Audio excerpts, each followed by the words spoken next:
Hello, I'm Christian O'Connor. Welcome to an exclusive preview of the 22nd series of the world's favourite car show. This is An Evening with Top Gear.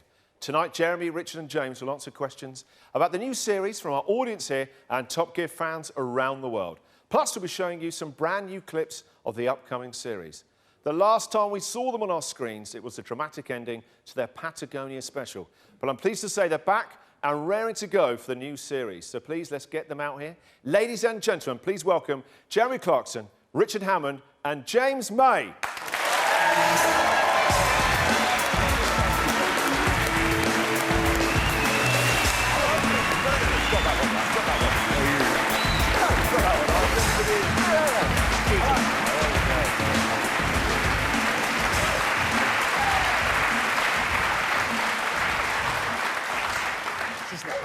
So, chaps, yes. 22 series. You're now up there with, well, Doctor Who, The Simpsons, and Last of the Summer Wine. Yeah. It's a big category to be amongst. We actually call this show Last of the Summer Gear. Yeah. It's not the first time that comparison has been made, let's be honest. Which one of you is compo? No, we don't bother. We never saw Last of the Summer Wine, but we are aware that it featured three old men falling over every week. Yeah. I saw Last of the Summer Wine. I used to really like it. I'm just saying. I've never seen it. I've never seen it. It's really good. It wasn't essentially the same episode every week. Yeah, somehow they imagine get in that. that tin bath and roll down the... Yeah. Wow, yeah, sorry, I get it now. James May falls over, Richard Hammond catches fire, and I say something stupid. Next week, James May falls over, Richard Hammond catches fire, and I say something stupid. Oh, I like that one. That's my favourite. Yeah. No, but this series is slightly different because for the first time ever, when it starts next Sunday, it's simulcast at the same time all over the world. Not France. Apart from France. Apart from France. Okay. Yes, it is. It's going to be on... We're breakfast television in Australia, because it'll be on at 8 o'clock in the morning. I think Australians think, for some reason, that it's a different time over there, which we don't understand. It must be really annoying to have to pretend. And then it's on at so whatever it is, middle of the afternoon in America, and so on and so forth. Yes, it is actually going around the world, so anyone who is going to pirate it, we've undone that ruse. And so is it all done, James? Is it all ready and... No. I thought you looked slightly fearful. No, it isn't all done, is it? No, really not done. No, we're always late with our homework. It's a tradition, 22 series, we're always a bit late. We really are late this time. No, and you always do it better if you do it a bit late, as we know. Yeah. Right at the last minute. Programme 1, the film is not yet edited. No. So what have you been doing? Stuff! Still, we're actually in the middle of filming Programme 8. We've had a year. But it is, we've all been there. Homework's due in, I've got a week to do it, I've got 6 days to do it, 4 days, 2 days, 1 day. It's in the morning, and that's exactly where we are. So does that generally make you quite tense, or you're like... Nah. Because it either goes out or it doesn't. The world still turns. Nobody's going to say, well, that's it. It's only a TV Top Gear's show. not on. And so, what's your particular highlight of the series that starts next weekend?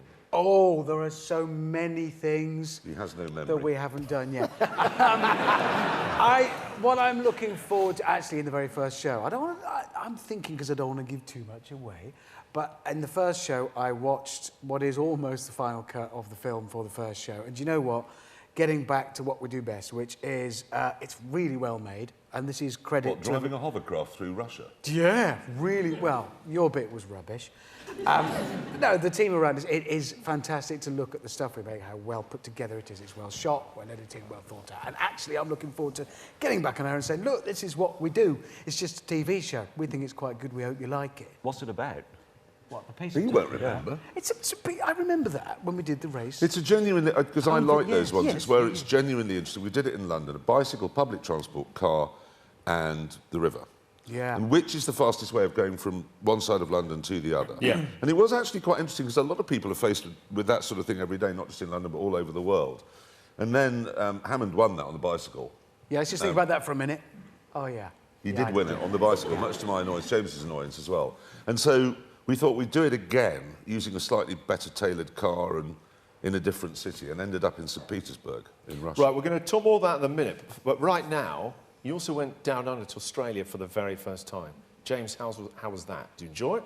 I did enjoy it, yes. Apart from the time difference thing, where they keep, as Jeremy was saying, they imagine that it's 8 o'clock in the morning when we know because we invented the time. When in you Britain. say they imagine it's 8 o'clock in the morning, well, it is 8 o'clock in the morning. They're not It isn't. imagining it. No, they It's have 8 o'clock in the evening. They have to pretend it's a different time, which must be really annoying. That's exhausting, isn't it? Yeah. You know what it's like when you go abroad and you say, right, it's 8 o'clock in the evening, but then you go, no, they're 5 hours behind or 6 hours ahead. They have to do that all the time when they live there. They go, it's 8 o'clock, but what time is it actually? It's 4 in the afternoon. See, Must at, be at really least they do complicated. speak English of a sorts there. Whereas if you go, you know, the problem with abroad is if you go to Germany, say, not only do you have to work out what the time really is, you have to work out what you really mean, say it in German, and then mentally translate it back to English as what it meant in the first place before you can get everything, you know. Fortunately, we are international, so we understand these things. OK. Are we ready to see our first clip of the new series?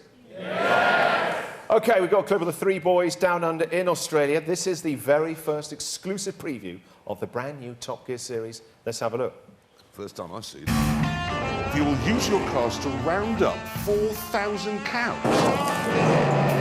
The farm is a big one, 3 million acres. I have made fire. There's a snake in here. Where? There! There is. Why did you stop? Oh, what? We have encountered a road train. No, James, I can't move. Seriously, sod off. I don't see how this can be a race track, though.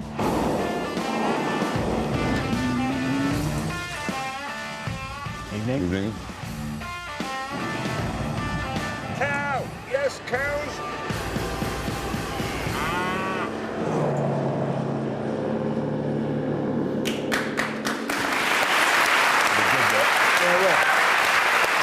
Now, What's very funny, there are 3 scenes in that I edited out yesterday. They're gone. Someone's getting fired. No, it's just you've seen something that you'll never see on television. Really? Yeah. What did you like about them? No, they're just 3 bits that aren't funny. So they're just a Now, lot. the thing I took away from that is a couple of things. One, the cars you're driving. What are I've they? What have you edited got? them out. no, Jeremy, they're still in. Yeah, they are. It doesn't work. So what are you driving then? What are the cars? A Bentley, a BMW, and a Nissan. Don't say Datsun or I'll punch Datsun. you. It's the first time we've ever done one of these films where we take 3 modern cars and Yeah, then and drive. expensive ones. They're Very normally expensive, cheaper. but we do that sometimes. We started with it in France 10 years ago, where we took a Ford, a Ferrari and a Zonda, and then we've done it in America, and now we're doing it in Australia. But for the first time ever, all 3 of us like all 3 of those cars. I still look at those 3 now. Even I was driving the BMW, which is a fabulous, fabulous car, and look at the Bentley, and so's that, and the Nissan, you think, so's that. And I know you two think the same It's thing. a different place for It's us a to big, be. So when I said to Hammond now, which one would you choose? He'd still go, sure. I don't know. They're really good. And you're driving them in the outback. What's the deal with the cows? Well, we took the cars well out of their comfort zone. That was the main thing. And they need rounding up. I mean, the farm is, how big was it? I mean, 3.2 million acres. million acre.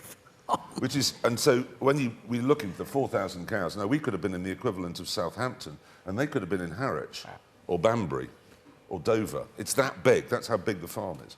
And they might So I have all said been to in the- one corner as well. Exactly. So I said to the farmer, how are you going to find them? He said, don't worry, I'll put them all in one paddock for you. I said, that's very kind. That should make it easier. How big's a paddock? You went 39,000 acres. That's a paddock. Paddock. If you don't live in the country, that's meaningless, isn't it? They're just- Australia needs a new unit of measurement because the acre is simply not big enough. I think I've got a 3.2 million acre farm. I can't get my head around that. And every unit of distance, Everything when they is say, wrong. how long does it take to get to the shop? It's about 18 hours. There's no point having a shop that's 18 hours away from where you live. So they do need to sort of, a bit like the Italian lira, you know, it got silly when a cup of coffee was 10,000 lira. It just doesn't work. So you get the euro and it becomes more sensible. But it was a brilliant trip, that. We loved the Northern Territories. What, We Richard, loved what was the being around. giant, basically, hole in the ground? Well, it was a big hole in the ground. It was Yeah. an old mine. What did the mine No, do? it's not old. They're just Well, shutting it it's down just now. shutting down now. All the steel that built Shanghai came out of that hole in the ground. It's a really big hole, and we decided to make a good racetrack. And a lot of dust. Yeah, but what happens, though, if you go over the edge and into the bottom of the hole? Death You'd be follows killed. very Death. shortly, yeah. It goes instant. sky grand, black. Oh, you'd be killed. It was about, what, 5... How deep was it? I'm not very good at... Well, hundreds of Australia, it's feet. probably Oh, about it was 4,000 miles. But 100 kilometres. it's all the way Half a down. So if you kilometre. came off there, Yeah. you'd go all the way down there, and then you'd arrive there smashed. You'd still be falling. It is a big. long That digger that you can see down the bottom, which just looks like a digger, that's actually about the size of the Houses of Parliament. It's massive. that It big. is genuinely huge. But weren't you scared? Yeah. No. No, because we're incredibly I was. brave. No, but you'll see... Only one honest answer. James at the end went, yes. No, the thing is, like you'll heights. see why James isn't scared Yes. in the film. Yes. Clever. Good Yeah. tease. James, Yes, Christian. now, couldn't help but notice that the Northern Territory, I've been out there, right, doesn't have a lot of five-star hotels. No. So I'm taking you were camping. Yes. I don't want to give too much away again, as Richard Hammond would say, because I can't quite remember where we stayed, but I remember that it Why? wasn't What happened? Was it that particularly- traumatic? Well, it wasn't luxurious, no, but it wasn't terrible, was it? And how do you get on camping? I don't see you as a camper. We do it a camped a lot. lot. You They love love it. They love it. I can't stop them. He camping. loves it, and it's not so bad in Australia, to be honest, because the temperature is Hot. pleasant Yeah. in the evening. You know, it drops down to about 130 degrees. Well, I mean, we've camped in the Himalayas, and that was the only time ever that James has called me Jeremy. It was normally Clarkson or other words. And I tried to stay warm by this pitiful fire that had been built. And I walked past James's tent to get to mine at 1 in the morning or something, and I just heard this. He just went, Jeremy, from inside his tent. I'm very unhappy. And then I got into my tent and discovered why. It was horrible. Because my pillow had been provided by the BBC, and it was full of damp gravel. Moan, It was moan, the coldest. moan. No, but Here it we was go. the coldest place where we were up the Himalayas, basically. Weren't Yeah. we? It was bitterly, bitterly cold. The bloke who organised the campsite, who had been provided by the BBC, he gave us a box of matches for the fire. But I think we had to make the fire from the box of matches. That was the actual firewood. And I think we had one tin of warm beer to share between us. The lavatory was a hole in the ground with a tent that fell on your head when you tried to go in it. The tents were those things. Does anybody remember those tents you used to get if you collected 5 tops-off boxes of Weetabix back in the 1970s? The tents were that. Yeah, the pillows were full of gravel. The sleeping bag was like a crisp packet. Can you imagine Everything travelling broke. the world with these two? That's just constant. Well, I was just Or thinking you it with sounds I like... don't like that. I want to eat fish. I want to eat snails. I never want moaned to when eat I slept like a baby that night. I had a brilliant night's But sleep. did we was say, terrible. have you It was got some beers? And he said, yes, I have. And they were the only warm things for 100 miles, and he only had one each. I had a bottle of scotch. I got up in the night because I thought genuinely did. I am going to freeze to death. I'm going to go and find the car, which I know was parked probably twice the depth of this theatre. And I got out of the tent, which had largely fallen to bits by then anyway, and I took about 5 paces, fell over a guy rope, obviously, because it's a campsite and this is last of the summer wine. And then I realised it was in the pitch black, and I didn't know where the tent was or the car, and I thought, well, that's it, it's death. I did think it was death. It was the coldest place in the world. We've been to the North Pole. Balmy is the word I'd use to describe that by comparison with. And because we'd gone to India, I had packed, not Speedos, but I had nothing. Oh, hang on a minute. A little bit of six just come up. You can unsee that. Oh, can you? see. Oh, it's burnt in. It's burnt. Can't unsee it. But yeah, I had no warm weather clothing at all. I had socks on my hands to try and stay away. It was hateful. So, but with Australian camping, apart from, well, the Australians tell you it's full of wild animals. It isn't. Big, they've got animals there. They're cows, cats, dogs, fine. But it was, to be honest, camping there wasn't so bad. We genuinely did love the Northern Territory. Loved it. Really did like it. OK, now, as you might know, Top Gear has some pretty die-hard fans out there. So when we mentioned what we were doing tonight, inundated with questions from car nuts all over the world. Through the wonders of technology, we have a question now from Jamie, sent in all the way from New York. Hey guys, my name is Jamie and I'm from New York, and here is my question. I know you've had many great moments throughout the entire run of Top Gear, but is there one that stands out as your personal favorite? Thank you, and I look forward to watching Series 22. Did you understand anything she said? No, But sorry. also, she's wearing James's She is. top. Exactly. And when you said she's a serious... She is. Can I She's just a serious Are there any fan. Americans here in the audience? No, because I did not Yes, understand there's a one. word of that. There is someone. Can one over there. What did she say? Did anyone here understand a word of that? This is why the Americans get themselves into terrible trouble. Nobody What's your understands. favourite moment from Top Gear? Whatever. Yeah. It was finally getting rid of that shirt. Kubu Island. Cuba Island. Kubu Island, I agree. Botswana, when I we agree. drove across Botswana. Kubu Island, in the middle of the Makadikali salt flats, and it sticks up like an island with baobab trees on it, and that was just Yeah, that was perfection. good. That was mine. because we were filming our It wasn't our first special, but it was the first special that was intended to be a special. God, yes, it wasn't. Because America was our first special. That was just an accident. We just went on too long and then made it a special. Botswana, we said, oh, well, they're good. We'll do those with no studio. And that was the first, and we knew it was working. We knew this was great because he got his Vauxhall and the Mercedes and the Lancia. And it was all, everything was perfect, and Botswana is perfect. And then we arrived in the most perfect spot. And I would say... That was brilliant. I liked it when James fell over in Syria, hurt his head. That was fun. I liked it when James fell up the ramp getting off the... I liked it when he fell off the horse Yes. in Argentina. No, when he fell up the ramp and landed on his right plum trying to get on... Do you remember the noise? What was the noise? It was... Actually, my You may remember this. It was with the cars were loaded on arrived on a barge in a river in the jungle in South America, in Bolivia. And as James fell, as Hammond says, the plank went up here, and there was this noise. Yeah. And it was the sound of his right testy bursting, and it was Fond extremely memories. funny. We Very laughed. fond. We did. It was... Oh. What was your favourite moment? Me? You hadn't said. No, I was saying it was Botswana because I was going to say also that's, what, 7, 8 years ago now? Yeah. We can probably safely admit that it was just a holiday. It was really. That one was genuinely It was superb. It was just like such a good shoot. It was fun to do. We tented all the way across, but again, when you're in Botswana, tenting there is... they put hot water bottles in our sheets. You've got Those were a their shower, days. a stand-up shower in your tent. It was... What? I know. It wasn't camping. It was proper... It was just the guy that looked after us was fabulous, and everybody was wonderful. And then the vice president, who is now the president, came out to wish us well, driving across the salt pans, which was quite funny because all the environmentalists back in England were saying, no, they're going to ruin it. And so, well, of course, the president said, no, you're not. It'll rain in a minute, and little evidence of our visit will be gone. But it was just a lovely, lovely, lovely shoot. And the vice president made the single coolest arrival I think anybody's ever pulled off. What did he do? Well, we knew he was coming, and does he fly that thing? Yeah. So he flies like a microlight hang glider thing, you know, buzzes about under it. And there was him and all the rest of his mates with What, him in attached to the cars. microlight? Yeah, but then Like all of they them. they were in the sky, and then on the ground there's just all the dust rising because there's a load more people on quads with guns.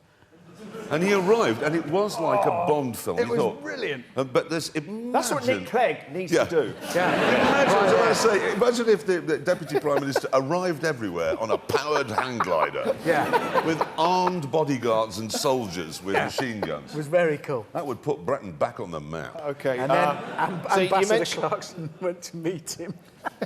You did. Sorry. So you mentioned earlier your trip to St. Petersburg. We got a clip. Let's have a look at what happened. Раз, два, дві, поехали! Right, this is it. Come on, Steve. Oh, Christ!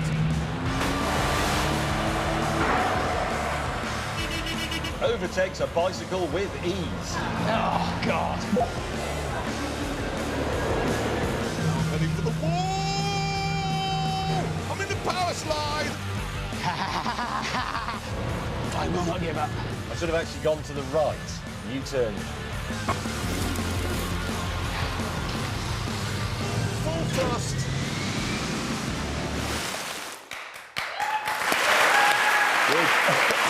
Serious work.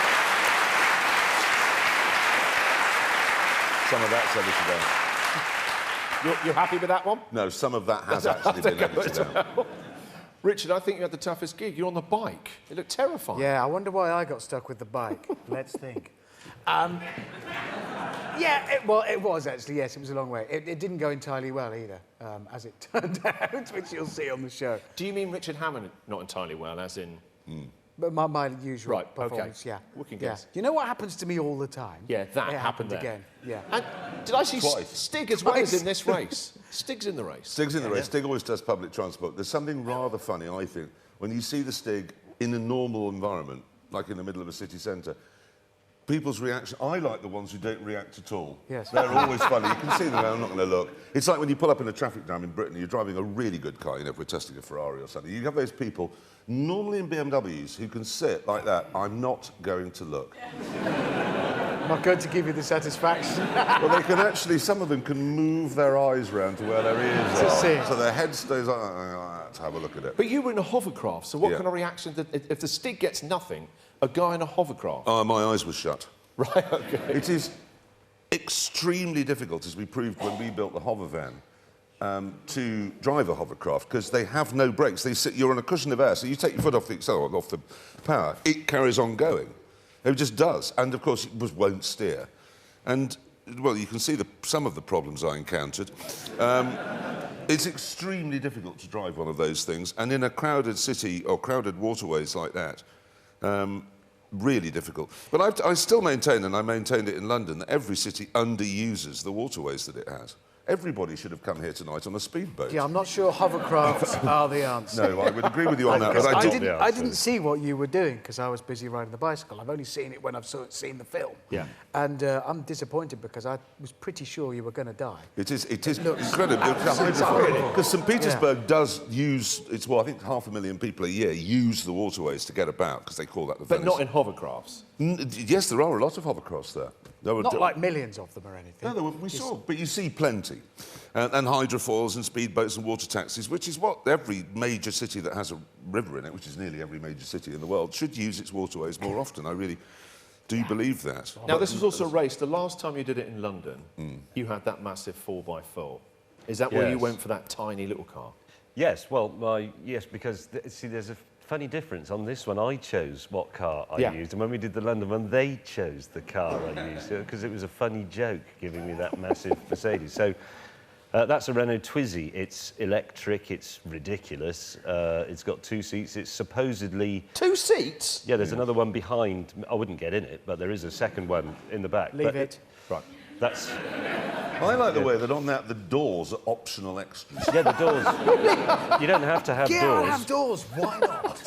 Let's Can't have have a windscreen. windows. Would you like doors? Yes, I would. Yeah. But they claim it's sort of the modern equivalent of buying a scooter or a small motorcycle, but it's a car. But it isn't really a car, it's a sort of quadricycle. £7,000. £7,000, but then everyone abroad now tonight is going to have to work that out into their own currency, And aren't they? pretend it's the something Americans are else. going to have to go, well, that's about $10,000, and about 10,000 euros, and the Swiss. Oh, it's complicated. Just stick with pounds. Can I not be made to ride a bicycle on television again, please? Because I've just... Was that looking one of at the worst things you've actually had to do in all your different No, it just challenges? look ridiculous. I've just seen the picture. I No, don't man, like it. middle-aged man It's looks good in pretty lycra. undignified. No, OK, now, of course, Top Gear, hugely popular all over the world, apart from North Korea.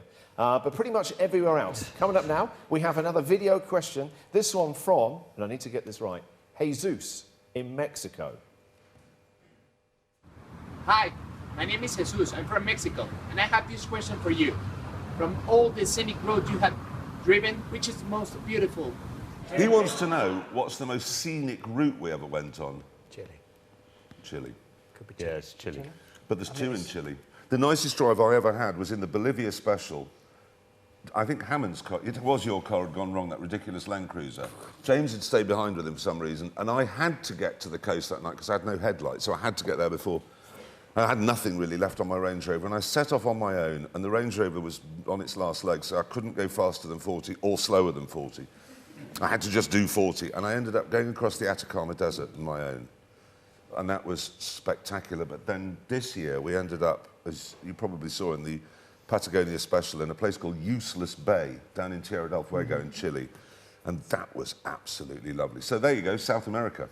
Forgotten it was called Useless Bay, which Useless is just... Bay. It's not the right name, because it's utterly beautiful. Really? Also, Yeah, it's It's called not Useless actually Bay. missing anymore, that's All the not really geological still. features there were named by the British, by people who didn't want anyone else to go. So there's Divorce Mountain, Misery Mountain. Divorce Mountain? Yeah, Divorce Because they were all, Amazing. basically, we've had this before, we've had in Africa, didn't we? That they were all having an absolutely lovely time, but they make it sound really scary so that it can take longer, because otherwise they might have to go back in a month.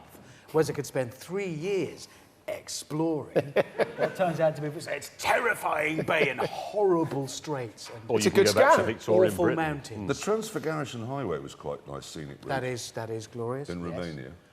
I liked that. Actually, at the end of filming in Australia, we had a very nice drive in the dusk down some unsealed roads, but very nice one. We're still on that massive farm, Yeah, yeah. actually. There are lots Especially of the bit where I got to extremely you with good the roads. puncture. The one Yeah. we haven't driven on yet is the Atlantic Road in Norway, which is something I'd like to do one day. But there are some really very lovely roads. I mean, I think that not necessarily where we film, but the Alps provides an awful lot. When you get to those signposts and it says Geneva, Turin, Nice, and you think, God, I'm in a Robert Ludlum novel. I really do like that part, because the roads are the passes are fabulous. That road from Davos to Cortina, we did in a Lamborghini, your stupid Aston Martin N thing, and the Porsche. That was another belter of a Now, we have some questions here tonight.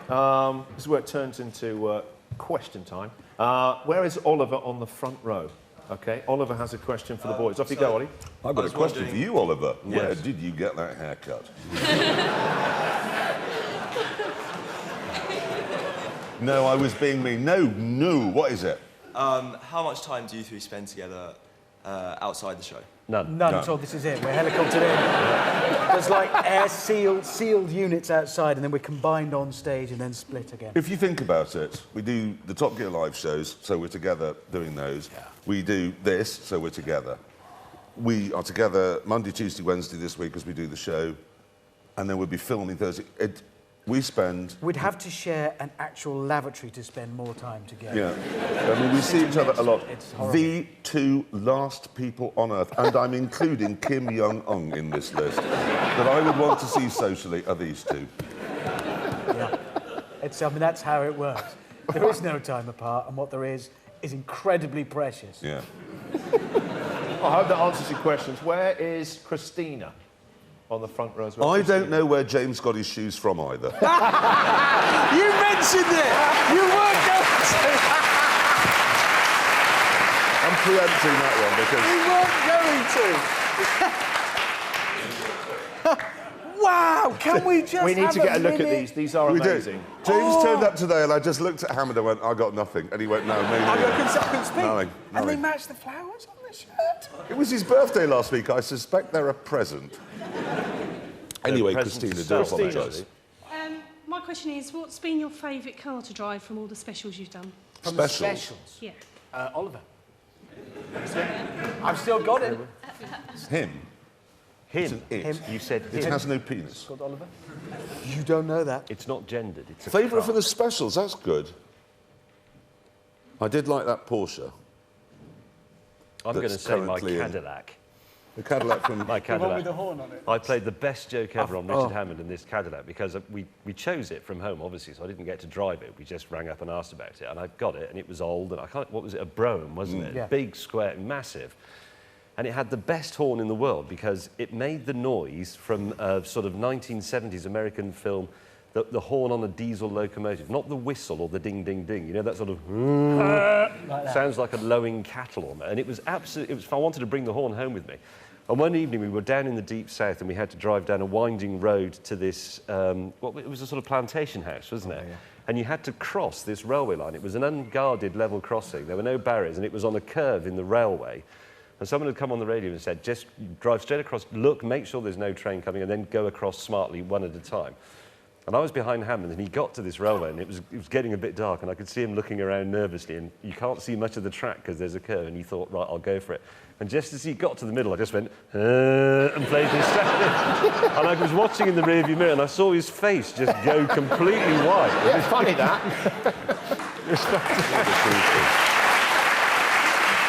It was... No, I would go with the Porsche I had in Argentina. We saw you being stitched up on the bike in St. Petersburg, but that's nothing compared to Canada. Richard, what happened in Canada? Do you know, it is nothing compared to Canada. No. Well, we wanted to test the idea... Well, I thought it was all about testing these watches where you pull the little wire out and you get rescued, don't you? So wherever you are in the world... Have you seen those? You can... Satellite watches. Yeah. So you're in the bar with your mates. I don't think they're meant for that. No. No, don't do that. They're bought by people who play golf a lot, but imagine that they're explorers. You might get stuck in a jungle. So you pull it out and you will be rescued wherever you are. I was dispatched to, as it turned out, though I didn't know at the time, somewhere in the wilds of Canada, up on top of a mountain, pushed out of a helicopter with my bag and told to pull a little thing on the watch and then I'd be rescued, which is good, but the signal would be received by James and Jeremy, who would come and rescue me, whilst I survived at -20. We need to see this. I think we should have a look at what happens. This will happen when Richard Hammond was dropped into a deep freezer. I am now marooned here, wherever the hell here is. The watch has now sent my exact location to a highly trained search and rescue team. What is that? Oh, I think this is the signal from Richard Hammond. We really do need to get on this, James. So, could we see the pudding menu? I'm a television presenter from Birmingham, not Bear Grill. You missed the last flight out today. Have we? Yeah. Oh, what a rotten bit of luck. Coming to get you, Hammond. Hammond! I'm back! Sorry, Hammond, we're not going to be able to make it. You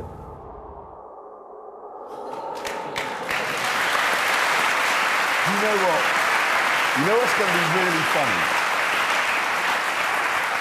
When that goes up, I won't give away how long Richard was out there, but it was a long time. Wasn't it? Yeah. What will be really funny is that thanks to some other television presenters who we now know fake things, everybody will say to Richard, you weren't really up there all that time by yourself. But how far down the list would these two be of the least people you want to be rescued by? If it were an infinitesimally long Yeah. list, still you can't get far enough down for where their names would be. I don't think it's giving too much away to say that James and I didn't rush. I think that's fair enough, isn't it, James? We didn't. Yeah, I think it was when we got to the point and they were saying, well, we could... Because we were in London when we got the message that he was in Western Canada. And we remained there for some time. we were still in London several days later. And genuinely, he was on... I know he was. Yeah. He was in his little makeshift shelter on the mountain. And it got to the point when somebody said that we could fly Delta, and I said, no, I don't like their seat upholstery. So we were down to that level of excuses. Wow. Yeah, but there was one flight they offered us, but it went from Gatwick, and I hate Gatwick. I just can't stand it. So, and the watch, does it really, like an action man, you pull it out? Yeah, it sends a little signal out. It sends a signal to in normal circumstances, it sends it to an international rescue type deal, who then contact the nearest proper search and rescue team, who will go and get you. The fine for pulling it out while drunk at your golf club is enormous, but they will come and rescue you if you're stuck. But we just asked the international rescue people, instead of getting Canadian Air Sea Rescue to go and get him, to tell us. And we were having an agreeable lunch at a Polish restaurant in London. And we weren't going to rush that one, were we, James? Okay. No. Speaking about Poland, we've got another else. video question now, all the way from Poland. Let's have a look at this one. It's Gosia from Poland. My question for you is, what was the strangest thing you've ever had for breakfast during one of your trips? Thanks for the answer. I love that. It's the world's biggest car show. You open up yourself to the world of questions. It's What's the weirdest thing you've had for breakfast? Isn't it the world's biggest show of any sort now? Oh, God, yes, probably. It is. It's the world's most watched factual show, which always amuses me because there are no facts. Well, not accurate ones. Anyway, what have we had that's odd for breakfast? I'm not sure we've had it. Well, no, in Vietnam we had some particular... Oh, no, Burma we had grasshoppers for the breakfast. grasshoppers, They were delicious, actually. They're I all right. sucked the brains out of a sparrow in Hanoi. Something like that. See, that sounds like a Keith Richards recollection there. I sucked the brains out of a sparrow. Yeah, but it doesn't quite don't worry, match it got better. the man in Reykjavik who served me a beautiful whale steak and said, would you like me to grate some guillemot on that? So I would. So he grated some guillemot, which is lovely. We have a set of rules in Britain about what we can and can't and will and won't eat. But when you travel around the world, people have different rules, and there's no point going, I only like poached eggs. You may as well just say, you eat grasshoppers, you suck the brains out of snails, you eat whales. Well, you know, let's get cracking. I ate a caterpillar thingy in Burma. I did. I definitely did. Well, it was that or starve to death. Yes, so I ate a caterpillar thing. It was nice. That was horrible. It wasn't. It's just because you're so Birmingham. I don't like caterpillars. I don't know, but what's the weirdest thing you had for breakfast? I think you once tried kedgeree, didn't you? That was quite weird for you. It's got rice and bits in it. I don't like it. Right, I think we've got another question from someone in the audience tonight. Martin, where are you, Martin? Martin, what's your question? Question was, what's the biggest disagreement that you guys have ever had on Top Gear? They're just having it. Well, don't say that. We'll go round it again, whatever it was, and it'll be awful. The biggest disagreement? Well, that doesn't narrow it down very much, does it? I think James and I had a pretty heated debate in the hotel room in Argentina over whether or not glass was see-through. Yeah, you did. I maintain glass is see-through. James argued that it isn't. That ran on. So that went on a bit. We had quite a big one in the North Pole about sandwich spread, but we ended up agreeing on that after 4 days. Well, wait, how can you argue about sandwich spread? When you're with someone for 8 days, 8 days, driving along in a car and then being hemmed in the tent, it's extraordinary how far down the conversational food chain you go.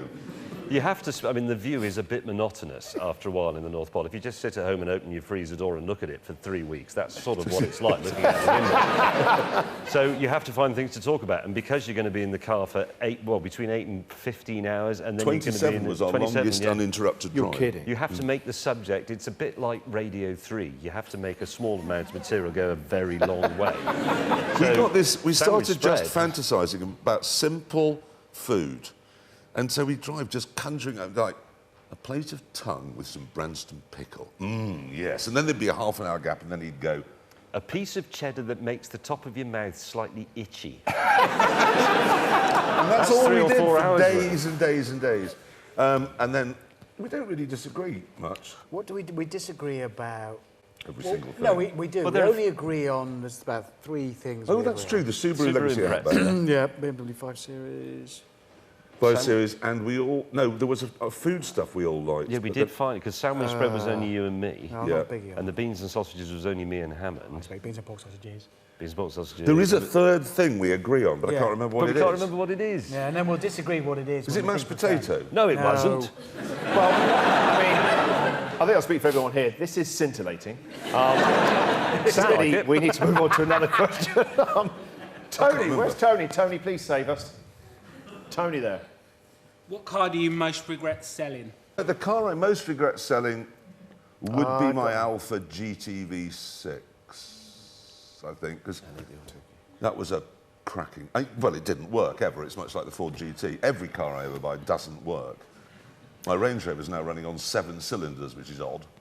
It is odd, yeah. It is odd. It is It odd. makes an odd noise. But the GTV6 is it's the car that still to this day makes the nicest noise of any car I've ever driven. James, what about for you? Well, actually, mine's an Alfa, which was that 164 I had, which had essentially the same engine, slightly bigger, but made the same nice burbly noise. And I really loved that car in an inexplicable, calm Which Alfa do you way. most regret selling, Hammond? I have never owned an Alfa, I know. So you aren't a petrol head? I sold a 550 and I regret that. Should have held on to it, I missed that. Ferrari? Yeah. Not a BMW 550? No. I was going to say, was it a diesel? F550, I know. Ferrari 550, so there you go, regret selling that. GTV6. That was a lovely thing. I love How's the way, that for a everyone else hashtag noticed the way first you're world talking problem? about these cars, as if it was ex-girlfriends, the one you let go, the one that got away. Sally Ann. Oh. Is that another Alfa? Yeah. Oops. Mine always let me go. That was the problem. So I. Like all your bosses. This is the first job James has ever had he hasn't been sacked from yet. No, I do. Because we've said this before. Alfa Romeos, you wouldn't know, but they do worm their way. Anyone got an Alfa here? I haven't owned one. Anyone got They an wouldn't Alfa? be here if they did, would Yeah, they? they worm their way into your hearts much more than any other. You know you're just driving a Fiat with an Alfa badge on it, but somehow there's something about an Alfa, and when they go, it's like you've lost a dog or a member of the family. You know, What?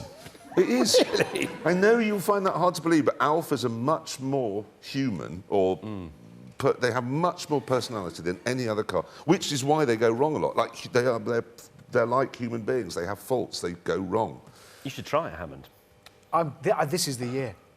It's an Alfa is. You've always got something to think about. Not when will I get there, but will I get there? OK, so talking about all the amazing cars and these beautiful fond memories, let's have a look at some of the amazing cars coming up in the brand new series.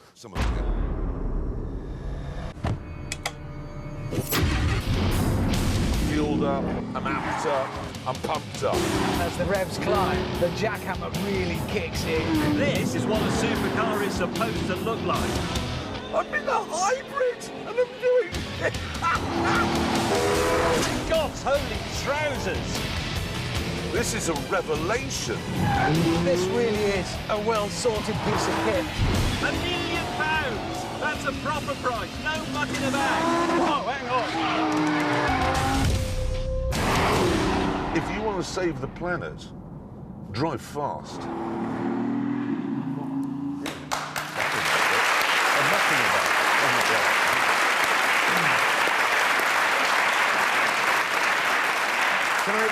Can I just say this is a 10-week run? We do have more than 3 cars. Yeah, there are more. There are more than that. Our studio director, Brian, is phenomenally lazy, but that's... Face it, we're going to need at least 10, aren't we? Yeah. He's been Herculean there in his laziness. There are more cars than that we filmed. But those are your favourites? No. Brilliant. Brian has simply chosen cars that are pretty colours. Yeah. So he's but gone for in this green, new series, red and blue. Yeah, in this new series, you like these cars, yeah? They are quite exciting. No, but the Lamborghini's not very good. It's Where did you go for the Lamborghini? Did you go out to Italy to test that? Or? No, we did that here, on our track. Right, That's Surrey? what it's for. Mm. Yes, Right. they make them there. And did you really like the hybrid? I liked it very much. But there are other cars. I can't remember for the life of me what they are now on a Sunday night. James, the LaFerrari, was it your one? Yeah, the red one is La Ferrari, yes. Yeah. Is that good? Did you like that one? Yeah, I thought it was all right, actually. I thought it was all right. And that's pretty much the review. It's £1 million. It's £1 million, but they've had to translate that from lira or groats or whatever they have over there. And the name is a problem because that's, again, the problem of people not just speaking English and insisting on translating things into another language and back again. So La Ferrari, I think, means the Ferrari, but you can't refer to it as the La Ferrari. It's a bit like the Renault Laguna. It's the Laguna. You can't have the Ferrari. I don't understand what he's on about either. But if somebody says in the pub... But I tell you what, those long winter evenings simply fly. This is one for the North Pole. But if somebody says, what he's trying to say is it's called the Ferrari, the Ferrari. Yeah. It's the Ferrari La Ferrari. What else have we... I can't remember what other cars are in it. Oh, many things. Many other cars. Many things. An old off-roader I drove. I drove an old off-roader. It's the end of the Land Rover. the low drag Jag, the F-Type Coupe, definitely they're in. Yeah, yep. I drove a Lotus Esprit, but you've already seen that bit. I can't remember. This is hopeless. I'm doing it next week. I can't remember. The Corvette. New Corvette. I've done the new Corvette. Yeehaw. That's a very good car. Oh yeah, It's actually a I've driven fabulous the Mercedes GT with the 911 turbo. Oh yeah. That was good. It's coming back to us now. coming back now. It's all coming back. Yeah, Lots we're of there cars. now. OK, so we asked people on the Top Gear Facebook page if there was anything they wanted to ask, and one subject came up time and time again. In fact, it was the hot topic, and it involves you, James. Just one of the random questions here about this topic. Rona speaks for many people online. James, how do you keep your hair in such amazing condition on all those road trips around the world? I'm not making this up. It was the biggest thing they wanted me to ask you. Turtle wax. In a bucket. Why? Because you're worth it. Because I'm worth it. Find a way of saying it gives it shine and makes the water run off it in a convenient way. Hammond and I have an answer, but we can't say it. It's the first half turtle, but something else that comes out of his backside. No. Right, OK. OK, now there were other questions that weren't about James's hair. Here's another one from a fan called Andre in Indonesia. Hello, Top Gear presenters. My name is Andre. I'm 17 years old from Indonesia, and I'm a huge fan of Top Gear. I have a question for you. If you were to buy the others a car of any sort, based on each of their personality, what would you buy them, and why? For what reason? So if we were to buy each other a car... Yes. I'd buy you both something incredibly dangerous and unreliable. I'd buy James a Rover 90. I'd buy Jeremy something with running boards. Now, you'd have a And a Rover man to 90 drive because it's it. sort of brown and would be driven by a country doctor in the 60s. I'd buy you something hideously rural. Thank you. I've probably already got Actually, it. no, to really annoy you, I'd buy you an Audi A6 Oh, diesel. God, that's really... OK, fair enough. That's really upsetting. You're having and using every day... I'd have to buy used, I'm afraid. It's a Toyota Picnic. Is it? Yeah, it is. It's a lovely thing. You're going to really like it. Toyota Picnic was, OK, James, here it is. This is what you're getting. Lexus SC430. Oh, there it is. There it is. Now I'm going to buy you that tiny little Daihatsu people carrier that was only about as big as that television screen. What was it called? Can anybody remember? Absolutely minute. Do you remember? It was like a Bedford Rascal. But... No, much smaller than that. The Daihatsu... What, the Matiz? Hijet. Who said that? It's Phil Lynott, or Lemmy out of Motorhead. I thought it was a hat. that. That's fantastic.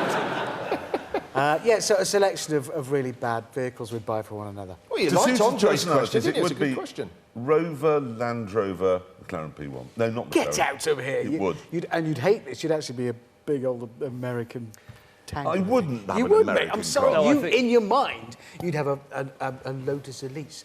But in reality, you'd have an old 50s land yacht. I think of lots you of as- noise to very little effect. You're very Triumph Mayflower. Triumph Mayflower. Yeah, that's a very Jeremy. Anyway, we've done that. We've covered that from Indonesia. Andre. We've seen these guys in action then in Australia, Russia and Canada, but they've been to somewhere even more exotic than that, Kent. Oh, and Wales. Let's have a look at some of the things Top Gear has been doing closer to home. Not much. Ooh, incoming message. A meteorite has landed on the town of Field.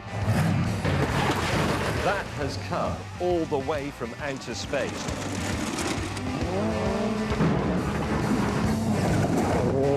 That's right behind me. Do not let American Top Gear laugh British Top Gear. I am now terrified. Absolutely petrified. It's okay, it's safe. It is okay. It is all right, look at that. It's fine. Don't just stand there, you idiots. It's filling up. He's been sick on me. I'm coming in sky. Oh, Richard.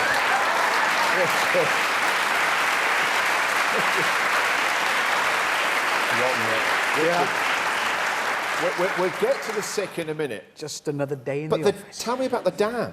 Yeah. The Land Rover. I know. You generally look more terrified than at any other time on Top Gear. Yeah, I was a bit nervous. It's the end of the Defender this year. Land Rover are finally killing it off, and so I did a sort of a roundup and a goodbye to it, and that was part of that. It's actually a horizontal dam. We just put the camera camera, outside. Like Batman used to walk up the building. It was quite tense, yes. Were you scared from the start of it as you start to go up, or was it that little bit? Yeah, where I was scared for days before. Because Land Rover did it in an advert where a car winched itself up a dam, but in actual fact, when they made it for the ad, the winch wasn't on the car, the winch was at the top, and we wanted to do it properly because that's what we're known for across the world, doing things properly. So I put the winch on the car, and it winched itself up the dam.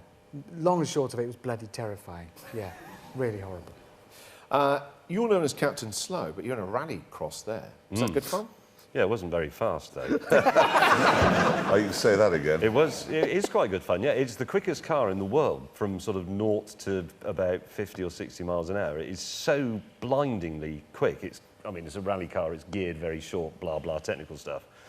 But the gear change, he says, you have to change the gear very quickly. And I was going, yep, that's all right, I'm ready for that. It's a sequential crash gearbox. But as you pull away, it is actually, and it is that quick. 5 gears, and then you have to brake for the bend, and then He's making it sound exciting. Hammond and I were there watching, and I worked out that he's the first person in motor racing history who went faster on the motorway on the way home than he did during the event.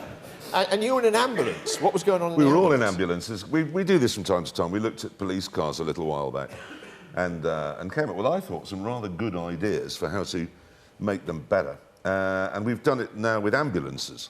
Because you look now at ambulances and they're full transit vans. I mean, if one of us, heaven forbid, were to be taken ill now and we needed an ambulance, what they're sending to get you is a Ford Transit with a diesel engine and a very heavy box on the back, and it takes a very long time. So we think speed and power matter, and so we tried to speed up.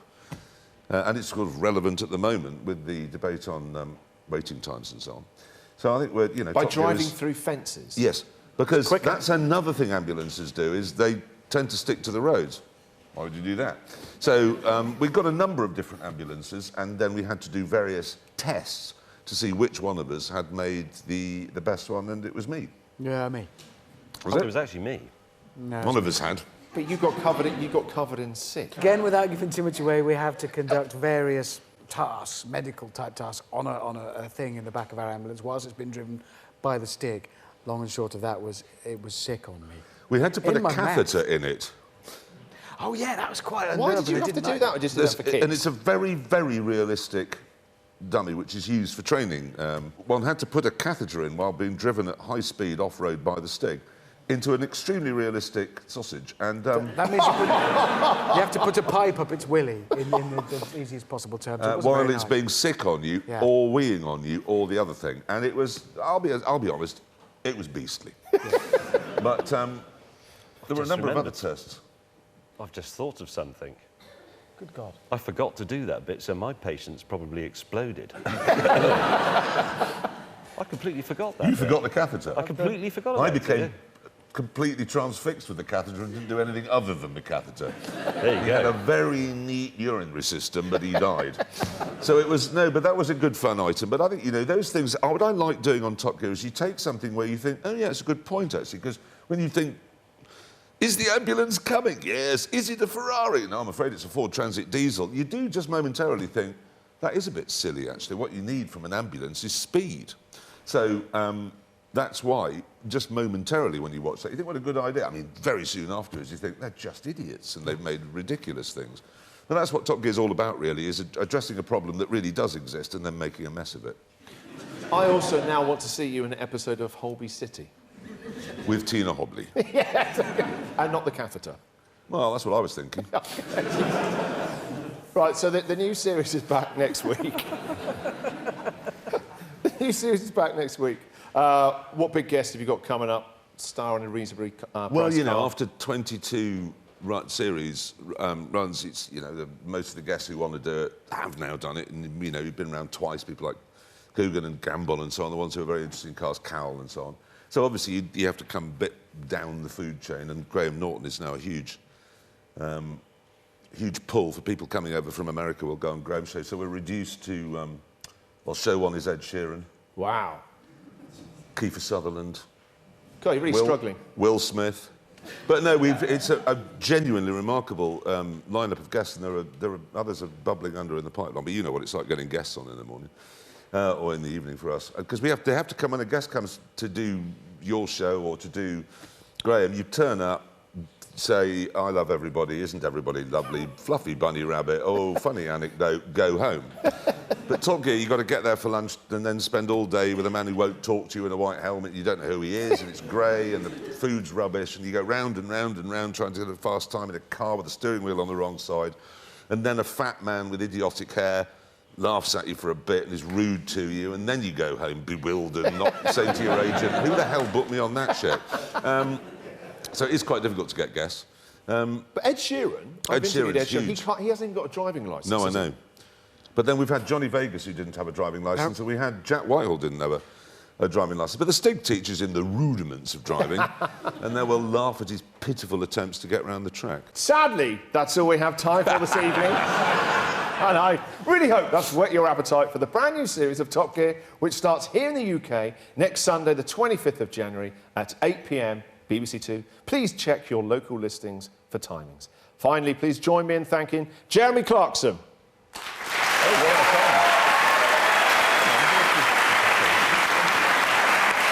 Richard Hammond. And James May. This has been an evening with Top Gear. Good night. Oglądaj premierową serię w tym samym dniu, co widzowie w Wielkiej Brytanii, wyłącznie w BBC Brit. Top Gear parkuje tylko tutaj.